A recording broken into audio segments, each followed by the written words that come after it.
বর্তমান সমাজ আমাদের কিছু শিক্ষা দেয়, কিন্তু আমরা সেই শিক্ষা নেই না। আমরা ভবিষ্যতের দিকে এগিয়ে যাই। প্রতিটি ছেলে জন্মানোর পর থেকে তার যখন নিজের জ্ঞান চলে আসে, তাকে বলে দেওয়া হয়, তুমি ভালো টাকা না অর্জন করলে, ভালো পরিশ্রম না করলে ফ্যামিলির কোনো প্রয়োজন মেটাতে পারবে না, ভালো ঘরে কোনো সম্বন্ধ আসবে না, ভালো স্ত্রী পাবে না। নানান রকম তাকে বলে দেওয়া হয়। সেই ছেলেটি ছোট্টবেলা থেকে এবং জীবনের শেষ পর্যন্ত, মৃত্যুর আগ পর্যন্ত পরিশ্রম করে যায়। কিন্তু আমরা মেয়ে জাতটাই খারাপ, আমরা তাদের পরিশ্রমে কোনো মূল্য দিতে পারি না। নিজেদের প্রয়োজন মেটাতে নানান কিছু বলে থাকি, কিন্তু সেই ছেলেটা নিজের ভিতরে কষ্ট পেতে পেতে কারোর সাথে প্রকাশ করতে পারে না, তাও সবার সাথে হেসে কথা বলে।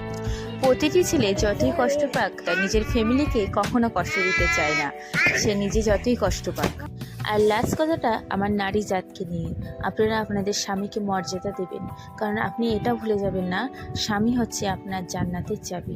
আমিন।